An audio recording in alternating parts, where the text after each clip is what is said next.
Biology Tricks.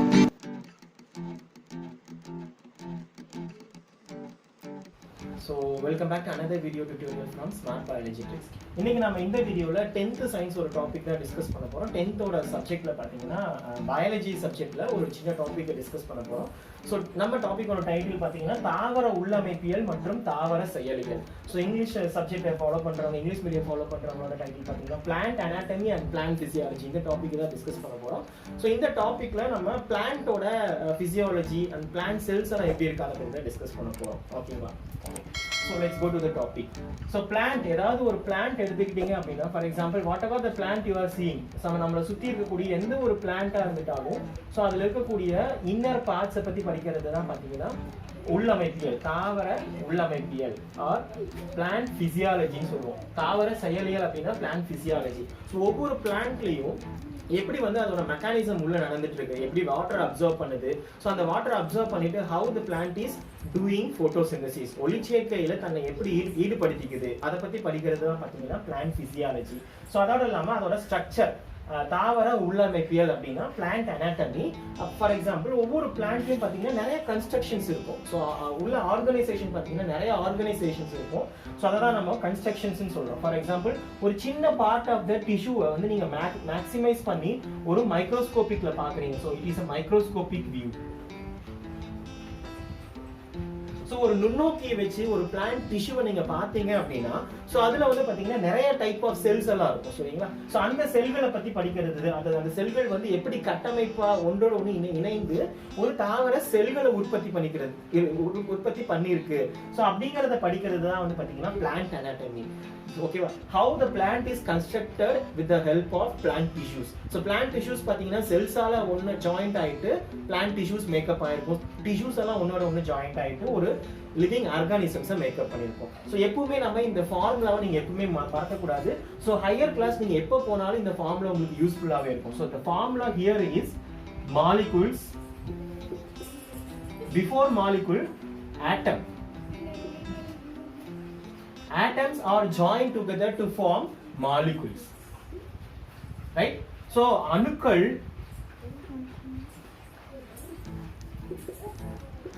அணுக்கள் எல்லாம் ஒன்றிணைந்து உங்களுக்கு என்ன பண்ணும்னா மூலக்கூறுகளை உருவாக்கும். சோ அணுக்கள், நிறைய அணுக்கள் வந்து என்ன ஆகும்னா ஒன்றோடு ஒன்று இணைந்து பிணைந்து ஒரு மூலக்கூறுகளை உருவாக்கும். that is called atoms are joined together to form molecules, right? so those molecules are joined together to form cells, right? so our molecules are joined together to form cells. so மூலக்கூறுகளா ஒன்று சேர்ந்து எதை உருவாக்குதுன்னா செல்களை உருவாக்குது. so நிறைய வகையான செல்கள் வந்து தாவரங்கள்லயும் விலங்குகள்லயும் இருக்கும். சோ அந்த செல்களை உருவாக்குறது எப்படி உருவாகுதுன்னா மூலக்கூறுகளா ஒன்றோடு ஒன்று இணைந்து செல்களை உருவாக்குகிறது. சோ இந்த செல்கள் எல்லாம் ஒன்றிணைந்து என்ன உருவாக்குதுன்னா திசுக்களை உருவாக்குகிறது, right? so atoms are joined together to form molecules are joined together to form cells, and cells are joined together to form tissues. so தமிழ்ல பாத்தீங்கன்னா அணுக்கள் ஒன்றிணைந்து மூலக்கூறுகளை உருவாக்குகிறது, மூலக்கூறுகள் ஒன்றிணைந்து செல்களை உருவாக்குகிறது, செல்கள் ஒன்றிணைந்து திசுக்களை உருவாக்குகிறது. சோ இந்த திசுக்கள் தான் ஒன்றிணைந்து ஒரு திசுக்களின் தொகுப்பை உருவாக்குகிறது.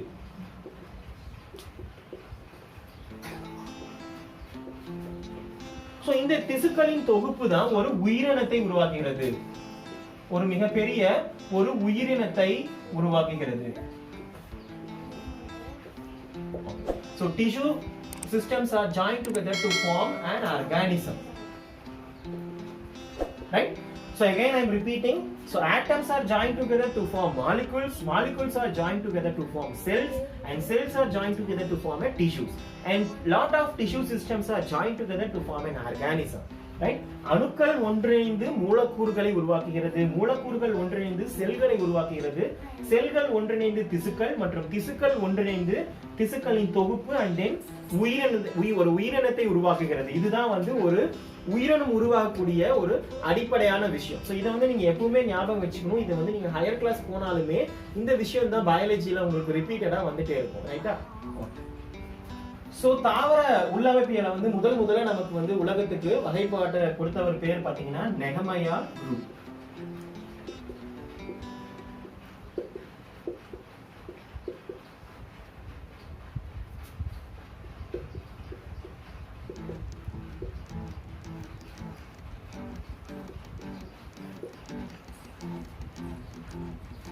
So also he regarded as father of plant physiology.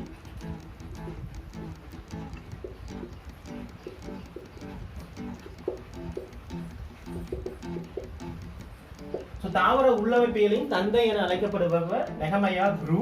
So இவரு வந்து தான் ஃபர்ஸ்ட் என்ன பண்ணாருன்னா தாவரத்தோட செயல்பாடுகளையும் சரி அதோட உள்ள இருக்கக்கூடிய கட்டமைப்புகள் எப்படி இருக்கு அப்படிங்கறத முதல்ல நமக்கு வெளிப்படுத்தினவர் பாத்தீங்கன்னா நெகமையா க்ரூ. ஸோ அதனால இவர் வந்து பாத்தீங்கன்னா ஃபாதர் ஆஃப் பிளான்ட் பிசியாலஜின்னு சொல்றோம். ஸோ இந்த மாதிரி சயின்டிஸ்டோட name and then father of plant physiology இதெல்லாம் வந்து ரொம்ப இம்பார்ட்டன்ட். இதை நீங்க எப்பவுமே ஞாபகம் வச்சுக்கோங்க. ஸோ இது வந்து இம்பார்ட்டண்டா நோட் பண்ணி படிங்க. ஸோ 1 மார்க்ல வந்து உங்களுக்கு கேட்கறதுக்கு அதிகமான வாய்ப்புகள் இருக்கும். ஸோ அதோட பாத்தீங்கன்னா தாவர செயலியல் தாவர உள்ளமைப்புகள் பத்தி படிக்கிறப்போ தாவர திசுக்களை பத்தியும் படிக்கணும். ஸோ தாவரத்துல நிறைய வகையான திசுக்கள் இருக்குது. ஸோ அந்த தாவர திசுக்களை வகைப்படுத்தினவர் பாத்தீங்கன்னா சாக்ஸ் அப்படிங்கிறவர் பாத்தீங்கன்னா சாக்ஸ் அப்படிங்கிறவர் தாவர திசுக்களை 3ஆ வகைப்படுத்துறாரு. ஒவ்வொரு தாவரத்துல இருக்கக்கூடிய திசுக்களையும் 3ஆக வகைப்படுத்தியவர் socks. So in the year of 1875ல பாத்தீங்கன்னா தாவர திசுக்களை 3ஆ வகைப்படுத்துறாரு யாரு? சாக்ஸ் அப்படிங்கிறவரு தாவர திசுக்களை 3ஆ வகைப்படுத்துறாரு. சோ அது என்னென்ன வகையான திசுக்கள் அப்படின்னு பார்ப்போம். சோ முதல் திசு பாத்தீங்கன்னா dermal tissues or it is also called as epidermal tissues.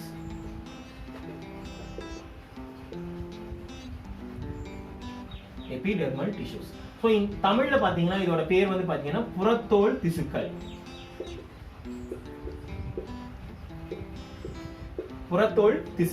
So அதே மாதிரி இரண்டாவது வகையான திசுக்கள் பாத்தீங்கன்னா ground tissues. So ground tissues தமிழ்ல நாம என்ன சொல்லலாம் அப்படின்னா இதுக்கு பேர் வந்து பாத்தீங்கன்னா தல திசுக்கள்.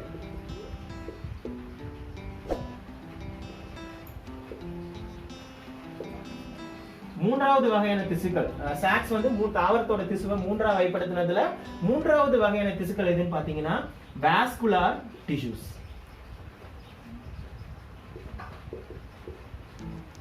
சோ இந்த மாதிரி தாவரத்தோட திசுக்களை 3ஆ வகைப்படுத்துறாரு சாக்ஸ்.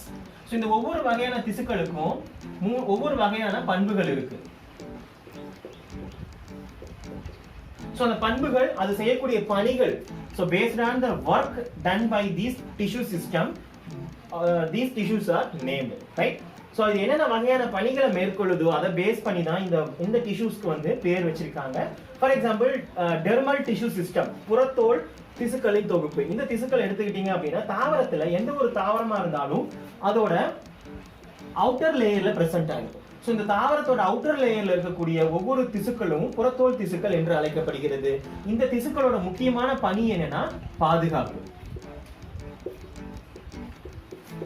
ஒரு ப்ரொடெக்ஷன் கொடுக்கிறது. பிளான்ட்டோட டிஷ்யூஸ்க்கு பிளான்ட்டோட இன்னர் பார்ட்ஸ்க்கு ஒரு ப்ரொடெக்ஷன் கொடுக்கிறது இந்த எபிடெர்மல் டிஷ்யூ சிஸ்டம். சோ எந்த ஒரு பிளான்ட் டிஷ்யூ எடுத்துட்டீங்கனாலும் அவுட்டர் லேயர்ல நம்ம பார்க்க போறது பாத்தீங்கன்னா எபிடெர்மல் டிஷ்யூ சிஸ்டம் தான் நம்ம அவுட்டர் மோஸ்ட் கவரிங் லேயர்ல நம்ம பார்ப்போம். சோ அதனால இதுக்கு பேர் என்ன? எபிடெர்மல் டிஷ்யூ சிஸ்டம், புறத்தோல் திசுக்கள். இது வந்து ஒரு பாதுகாப்பு கொடுக்கிறது வந்து இது ஒரு முக்கியமான பணி. அண்ட் தென் கிரவுண்ட் டிஷ்யூஸ், தல திசுக்கள். இந்த தல திசுக்களோட முக்கியமான பணி என்னன்னா ஸ்டோரேஜ் ஆஃப் ஃபுட்ஸ், சேமிப்பு, உணவு சேமிப்புல வந்து இது வந்து ஈடுபடுது. சோ உணவு சேமிப்பு, ஸ்டோரேஜ் ஆஃப் ஃபுட்ல வந்து இன்வால்வ் ஆகிறது கிரவுண்ட் டிஷ்யூஸ். சோ கிரவுண்ட் டிஷ்யூஸ்க்கு எக்ஸாம்பிள் பாத்தீங்கன்னா பேரன்கைமா இல்ல கோலன்கைமா, ஸ்க்ளீரன்கைமா, இந்த மாதிரி டிஃபரெண்ட் டைப்ஸ் ஆஃப் செல்ஸ் இருக்கும். இந்த எல்லா டிஷ்யூஸும் இந்த எல்லா டைப்ஸ் ஆஃப் செல் சிஸ்டமும் என்ன பண்ணும்னா பிளான்ட் ப்ரொடியூஸ் பண்ணக்கூடிய உணவுப் பொருட்களை பாதுகாப்பு பண்றது, ஸ்டோர் பண்றது இல்ல அந்த மாதிரியான விஷயங்கள்ல ஈடுபடுறது தான் ground tissue system. And then second and finally vascular tissue system. So vascular tissue system ரெண்டு important functionல involve ஆகுது. ஒன்னு வந்து conduction of water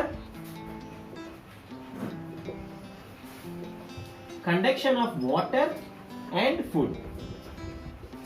So நீர் மற்றும் உணவுப் பொருட்களை கடத்துவது வாஸ்குலர் டிஷ்யூ சிஸ்டத்தோட முக்கியமான பண்பு. வாஸ்குலர் திசுக்கள் உணவு மற்றும் நீரை ஒரு இடத்துல இருந்து தாவரத்தோட ஒரு பகுதியில இருந்து இன்னொரு பகுதிக்கு உணவை வந்து கடத்துறது, எடுத்துட்டு போறது. ஃபார் எக்ஸாம்பிள் மண்ணுல வந்து கனிமச்சத்து இருக்கும், நிறைய மினரல்ஸ், அயான்ஸ் இதெல்லாம் இருக்கும்.